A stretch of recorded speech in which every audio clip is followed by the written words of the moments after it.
لیکن میں سامنے کیمرہ کے اوپر دیکھ کے ٹی وی کے اوپر دیکھ کے تو مجھے ایسا لگ رہا تھا کہ میں ٹی وی پہ مطلب ڈیولپمنٹس مجھے معلوم ہو رہی ہیں. اچھا. عام طور پہ مزاج میں نہیں ہے, لوکل میڈیا میں یہ خبریں اس ترتیب کے ساتھ نہیں آتی, تو تھوڑا دلچسپ لگ رہا تھا. تو میں سن رہا تھا کہ جیسے میں خبریں سن رہا ہوں تو اچانک آپ نے میرا نام پکار لیا, تو مجھے اندازہ ہوا کہ شاید میں بھی خبروں کے اوپر آ رہا ہوں, خبروں کا حصہ ہے, ٹی وی کے اوپر شاید آ رہا ہوں. لیکن چلیں کوئی بات نہیں, 7 چائے ہوگی اور 60.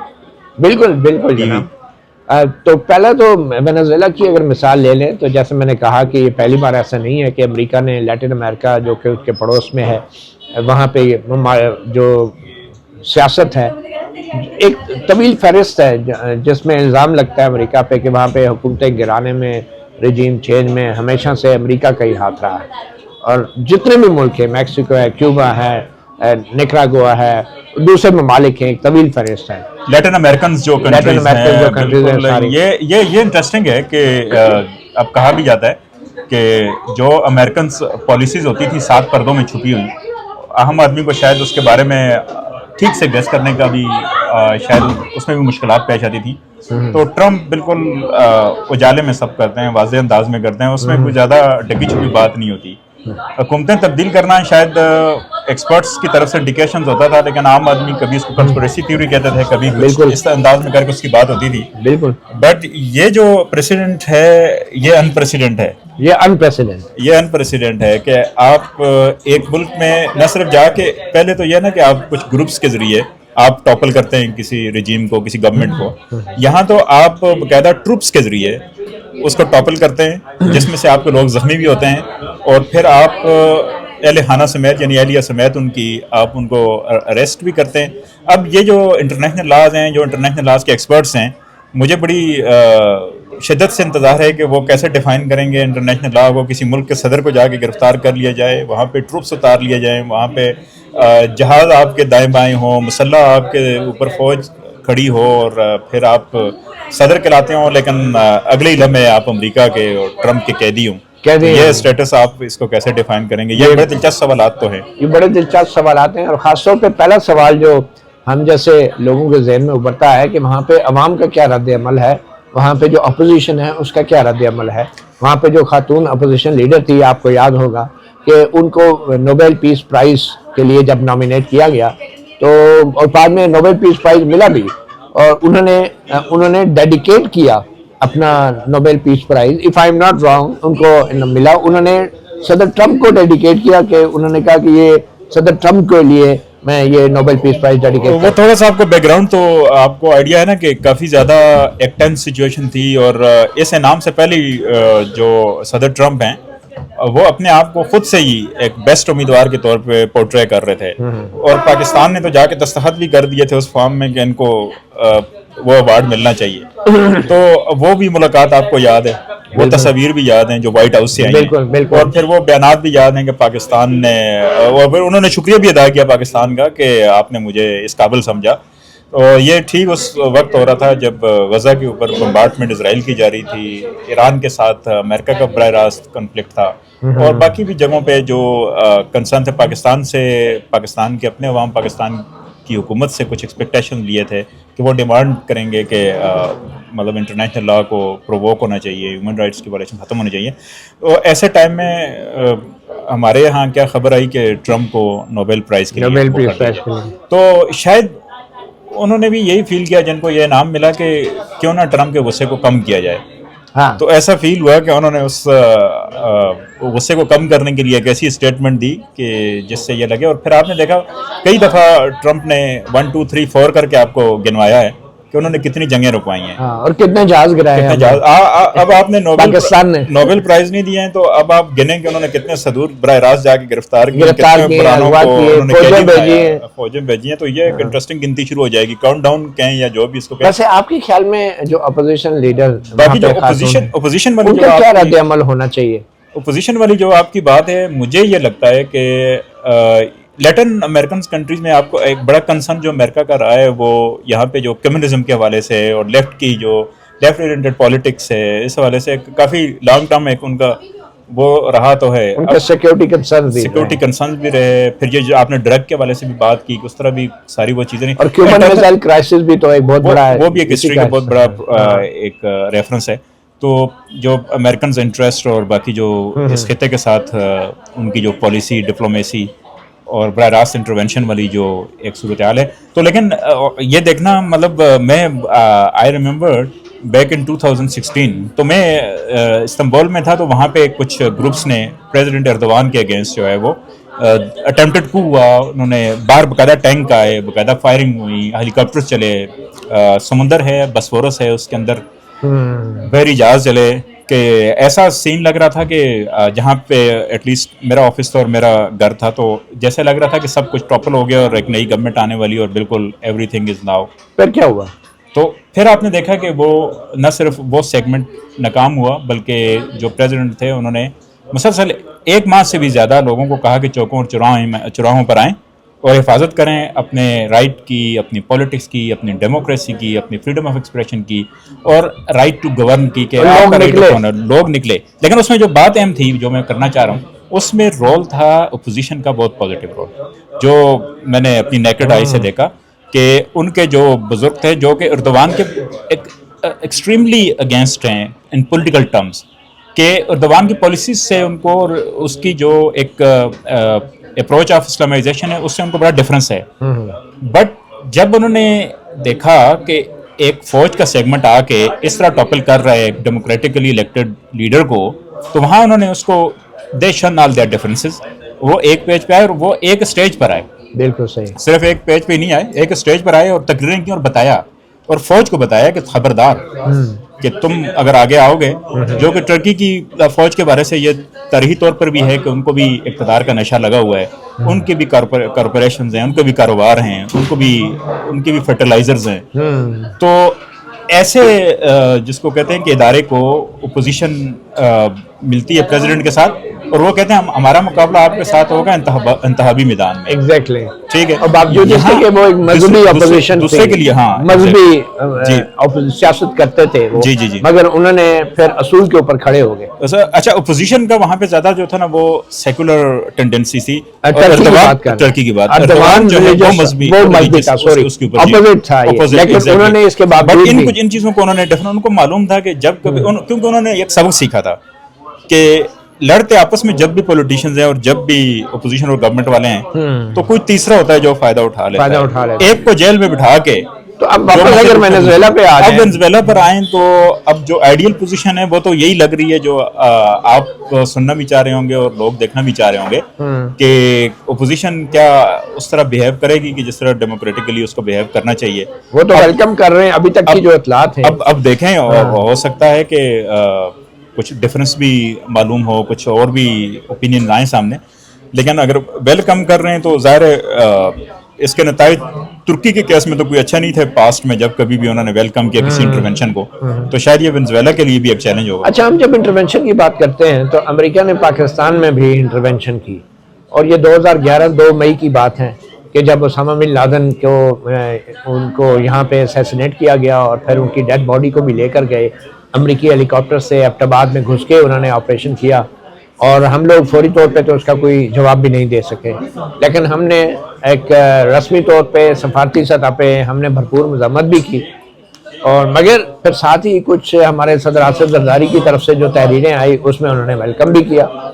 تو یہ آپ کے خیال میں پاکستان میں اگر خدا نخواستہ اس طرح کی سچویشن ہوتی ہے تو اب لگتا تو نہیں ہے، کیونکہ پاکستان تو ایک ایٹمی ملک ہے نا جی، اب یہ تو کوئی مذاق تو نہیں ہے کہ ہمارے صدر کو کوئی اس طرح اٹھا کے لے جائے ایوان صدر سے.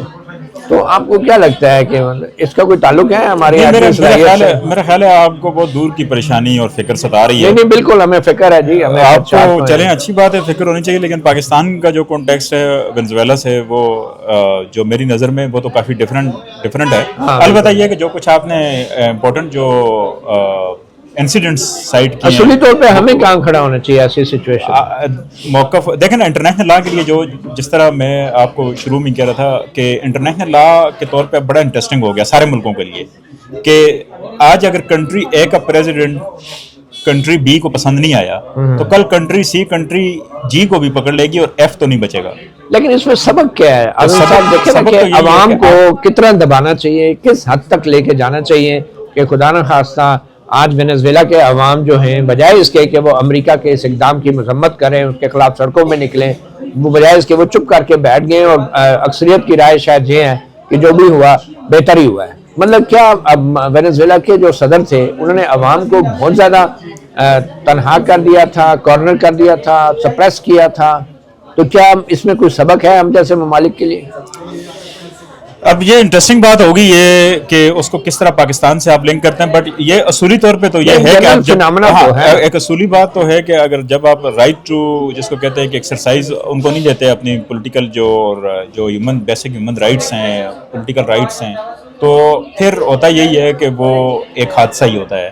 تو اگر وہاں کے عوام نے اس کے اوپر کوئی اپنا کنسرن نہیں شو کیا، وہاں کی اپوزیشن نے نہ کیا، تو یہ کسی بڑے حادثے کے لیے کم تو نہیں ہوگا وینزویلا کے لیے. اور پھر اگر اس سے پہلے آپ دیکھیں نا لیبیا میں کیا ہوا، عراق میں کیا ہوا، صدام حسین کے ساتھ کیا ہوا، محمد قذافی کے ساتھ کیا ہوا. اس کی وجہ یہ تھی نا کہ وہ جو حکومتیں تھیں وہ عوام کو دباتی تھی، سپریس کرتی تھی، ان کی گلا گھونٹتی تھی، آواز دباتی تھی.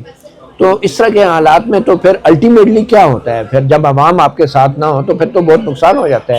اور پاکستان کی تاریخ دیکھیں آپ، 1971 میں کیا ہوا.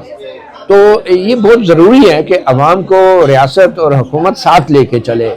آپ نہیں سمجھتے کہ یہ تاریخ جو ہے یہ کوئی لیٹن امریکہ کے حد تک یہ معاملہ نہیں ہے، یہ بات ایک عمومی ایک اصول ہے پوری دنیا میں کہ عوام اگر ساتھ نہیں چلتے حکومت کے ایک خاص سطح تک تو پھر بہت سے مسائل پیدا ہوتے ہیں.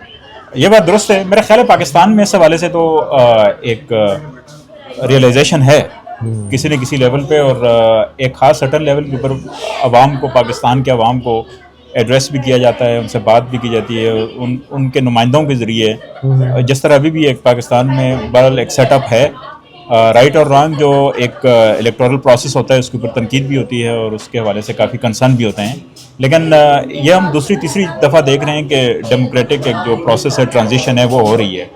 اب اگر شاید یہ بھی تنقید ہوتی ہے کہ کسی ایک آدھ ادارے کا زیادہ انفلوئنس ہے، اس کے پاس زیادہ پاور ہے، لیکن ہمیں جن ممالک کا آپ نے نام لیا وہاں پہ بالکل ٹوٹلی ڈفرینٹ نظام ہے. ہمارے نظام میں بہرحال بہتری کی ایسا لگتا ہے کہ یہاں پاکستان میں اس کی امید ضرور ہے، اور کوشش تو یہی ہونی چاہیے اصولی طور پہ کہ کہیں ہم اس طرف نہ چلے جائیں. وہ ٹینڈنسی ہوتی ہے بنائی طور پہ کہ جو آپ کو ٹربل میں لے کر جائے. اور وہ ملک زیادہ ریزیلینٹ ہوتے ہیں جہاں پر تنقید کو سنا جاتا ہے، جہاں پہ مخالف آوازوں کو دبایا نہیں جاتا، اور جہاں بات بات پہ جیل اور زندان کے دروازے نہیں کھولے جاتے. بالکل صحیح ہے. چلیں آپ بطور صحافی اگر آپ کو موقع ملے اس وقت پاکستان کے دفتر خارجہ کے ترجمان سے ملاقات کا، تو آپ کیا سوال کریں گے وینزویلا کی سچویشن کے حوالے سے؟ ڈیفینیٹلی پہلا سوال تو ذہن میں یہی آتا ہے کہ پاکستان وینزویلا کے صدر کی گرفتاری کو کس نظر سے دیکھتا ہے. اب ٹرمپ کی اسٹیٹمنٹس ہیں، آگے جو صورتحال ہے، تو پہلا کوشچن تو یہی ہے کہ کیا کسی ملک کو یہ رائٹ ہے کہ وہ کسی دوسرے ملک کے پریزیڈنٹ کو جا کے گرفتار کر لے. دوسرا سوال کیا ہوگا؟ اچھا، اب ظاہر ہے میں ساتھ آپ کو فون کروں گا اور ساتھ آپ کو میسج کروں گا، میں بتاؤں گا 2-3 سوال مجھے بتا دیں، میں جلدی سے ان سے پوچھ لوں کہ پاکستان کو اس کی مذمت کرنی چاہیے، پاکستان کو خوش آئند کہنا چاہیے، جو کچھ ڈیولپمنٹ ہوئی پاکستان کا رد عمل کیا ہوگا اس ساری ڈیولپمنٹ کے اوپر. اور میں اس کا جواب بھی پہلے آپ کو بتا دیتا ہوں. ترجمان کہیں گے کہ ابھی ہم وہ میرا سوال کا جواب بھی نہیں دیں گے، اور اگر جواب دیں گے تو وہ کہیں گے کہ ابھی پاکستان صورتحال کو بغور دیکھ رہا ہے، بغور جائزہ لے رہا ہے. بغور جو جائزہ ہوتا ہے نا، تو بغور جائزے کا مطلب یہ فارن آفس میں لیا جاتا ہے. ہاں، اور جائزہ لیا کہیں اور جا رہا ہوتا ہے. یہ تو پوسٹ آفس ہوتا ہے نا، جو فارن آفس ہوتا ہے. اور یہ بڑی افسوس کی بات ہے کہ فارن آفس جو ہے وہ فورن آفس نہیں ہوتا. فورن آفس ہونا چاہیے. ایسے میرا خیال ہے کوئی زیادہ افسوس کی بات بھی نہیں ہے، کیونکہ فارن آفس ہر جگہ پہ آپ کا جو مارکیٹنگ ڈیسک ہوتا ہے وہ ہوتا ہے، جو آوازیں لگا رہا ہوتا ہے کہ یہ ویسے افسوس اس بات کہ فارن ڈیسیژن میکنگ کہیں اور ہی ہو رہی ہوتی ہے. Foreign office of Pakistan is foreign to people and their sentiments. It is foreign. It has to be representative. تو تبھی ہوگا کہ جب منتخب حکومتیں، منتخب نمائندے خارجہ پالیسی بناتے ہیں، اور یہ پالیسی کہیں اور نہیں بنتی. جو ڈومیننسی ہوتی ہے وہ تو ان کی رہتی ہے، بٹ اداروں کا انپٹ بھی اس میں ہوتا ہے. چلیے اب آ جاتے ہیں وینزویلا سے نکل کے پاکستان کے پڑوس ایران میں. ایران کے حوالے سے جو امریکہ نے بڑا دھمکی آمیز بیان دیا ہے، معاملہ محض احتجاج کا ہے اور مہنگائی کے خلاف احتجاج کا ہے، لیکن امریکی صدر ٹرمپ کو شاید اس میں ایک سنہری موقع نظر آیا ہے کہ وہ رجیم چینج شاید کر لیں گے.